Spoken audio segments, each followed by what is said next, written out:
नमस्कार दोस्तों आज हम उस जगह की थोड़ी चर्चा कर लेते हैं, थोड़ी सी जानकारियाँ बांट लेते हैं जिसका ज़िक्र जो है इन दिनों में अखबारों में छाया हुआ है। और वो जगह है लखीमपुर खेड़ी के नाम से।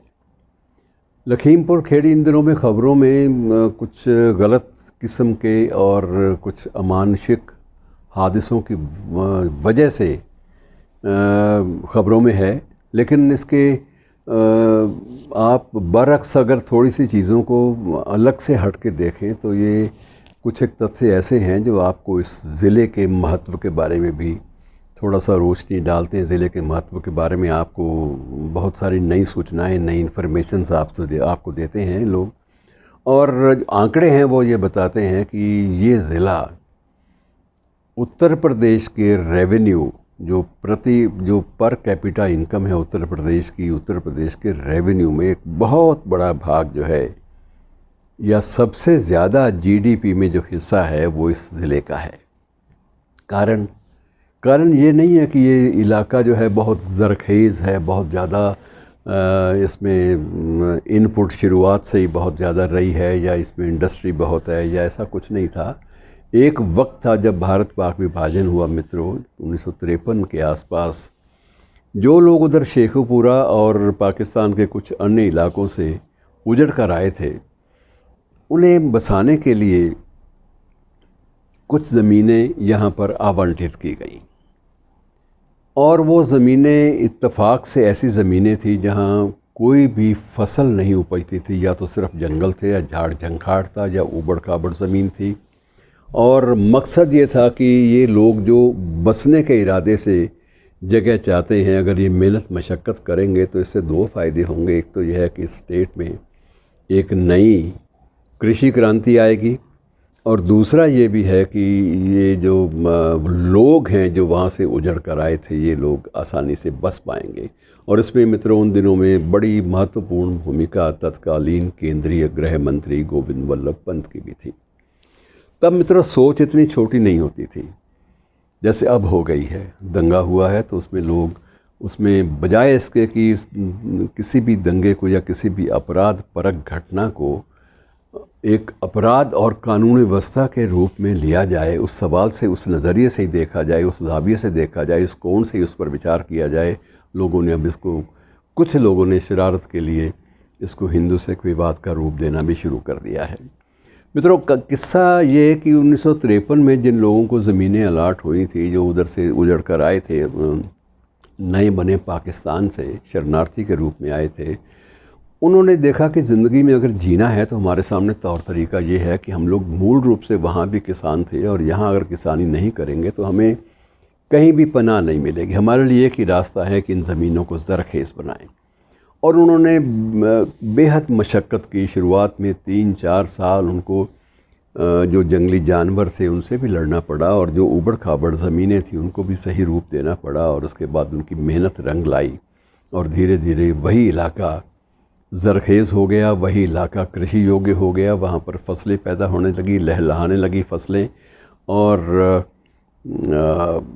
ये महसूस किया गया कि अगर मेहनत की इनपुट हो, अगर को पसीने की बूंदें गिराई जाएं जिस ज़मीन पर, उस ज़मीन को उपजाऊ बनाने में कोई ज़्यादा मुश्किल पेश नहीं आती। अब बाद में कुछ लोगों के ये भी तकलीफ़ होने लगी कि ठीक है, मेहनत हो गई, ज़मीनें तो हमारी थी, लेकिन अब वो चीज़ें अगर इस नज़रिए से, इस दृष्टिकोण से आप हर चीज़ को सोचने लगेंगे तो आपके लिए ज़िंदगी जो है वो बहुत पेचीदा बन जाएगी, और बड़ी तकलीफ़ दे बातें होंगी पैदा, जो नहीं होनी चाहिए। और उस वक्त ये सारा का सारा इलाका, ख़ास तौर से ये ज़िला सिख किसानों के द्वारा डोमिनेटेड था। डोमिनेटेड इन द सेंस, इस मामले में डोमिनेटेड आप इसलिए कह सकते हैं कि वो लोग वहाँ से उजड़ के आए, उन्होंने मेहनत मशक्क़त की और उसको उपजाऊ बना लिया। और उस वक्त जब उन्होंने उपजाऊ बनाना शुरू किया तो उनको लगा कि अगर ज़मीन थोड़ी भी है पंजाब में या उस क्षेत्र में, पंजाब में 1 एकड़ ज़मीन जिस भाव में उस वक्त बिकती थी, उसी भाव में वहाँ पर 20 एकड़ या 10 एकड़ का खेत जो है वो मिल जाता था। अब सवाल सिर्फ मेहनत और मशक्क़त का है। मेहनत और मशक्क़त के अलावा एक किसान और कुछ कर भी नहीं सकता। उसके मुकद्दर में यही है कि मेहनत करे, अपनी पसीने की बूंदें वहाँ गिराए, और उसके वो ये बात अलग है कि हम कभी उसे अन्नदाता की संज्ञा देते हैं, कभी हम ये समझते हैं कि देश का ये रीढ़ की हड्डी है। अलग अलग मुहावरों से उसको हम लोग पेश करते हैं, लेकिन ये बात भी सही है, सच्चाई है कि बहुत सारे उत्तर प्रदेश के इलाके जो हैं वो अभी तक पूरी तरह से आबाद नहीं हो पाए कृषि के क्षेत्र से। मुंशी प्रेमचंद जैसे जो लेखक थे उनको गोदान जैसे उपन्यास लिखने पड़े, जिसमें एक शोषित किसान और शोषक वर्ग के बीच में जो टकराव के बिंदु थे, उन बिंदुओं का जो वास्तविक, जो तथ्यात्मक जो कथानक था वो उन्होंने पेश किया।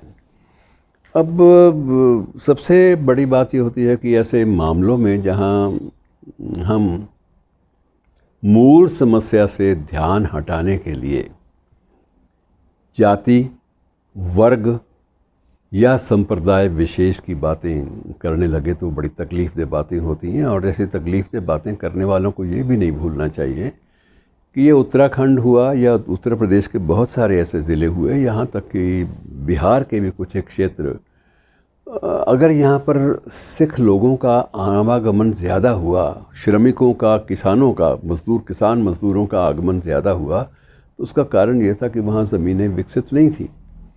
और ये भी एक कारण था कि दूसरा, जितने भी सिख गुरु थे उनकी यात्राओं का जो दौरा था वो किसी क्षेत्र विशेष तक या किसी संप्रदाय विशेष तक सीमित नहीं था। वो बिल्कुल मानस की जात सब है एक ही पहचानी, वो इसी सोच के लोग थे जितने भी गुरु थे, और उन्होंने इसी सोच के तहत पूरे देश का भ्रमण किया। और उत्तर प्रदेश में भी और उत्तराखंड में भी आज भी सबसे ज़्यादा गुरुद्वारे इसलिए हैं कि वहाँ गुरुओं की यात्राओं और गुरुओं की जो धर्म प्रचार की मकसद से और सद्भावना का प्रचार करने के मकसद से जो यात्राएं गुरुओं ने जगह जगह पे, स्थान स्थान पर, समय समय पर संपन्न की, उसका फल ये निकला कि उनका सम्मान समाज में बढ़ा और समाज ने उनको अपनाया और उन्होंने उस समाज को ओन किया, अपनाया। तो एक बहुत बड़ी, एक पूरा का पूरा फ़लसफ़ा जो है धर्मपरायण लोगों का, अब वो आगे आया। अब मित्रों, अगर आप छोटी सोच रखेंगे तो आप कबीर को कहाँ ले जाएंगे? इस तरह से आप दूसरे जो धर्म गुरु हैं, संत हैं, उनको कहाँ ले जाएंगे? आपको रैदास को कहाँ सम्मान देंगे? आप कैसे सम्मान देंगे? आप जब तक इन चीज़ों से ऊपर नहीं उठते, जब तक आप क्षुद्र छोटे छोटे स्वार्थों के लिए जाति, संप्रदाय या वर्ग विशेष का कोई ऐसे परचम बेबात फहराना नहीं शुरू करते, और तब तक ये है कि ये ठीक है कि आपके स्वार्थ बेशक 4 दिनों के लिए निभ जाएं, लेकिन दीर्घकालीन कोई भी आप ऐसा फार्मूला ईजाद नहीं कर सकते जिससे समूची मानवता को एक सूत्र में बांधा जा सके। शुक्रिया दोस्तों।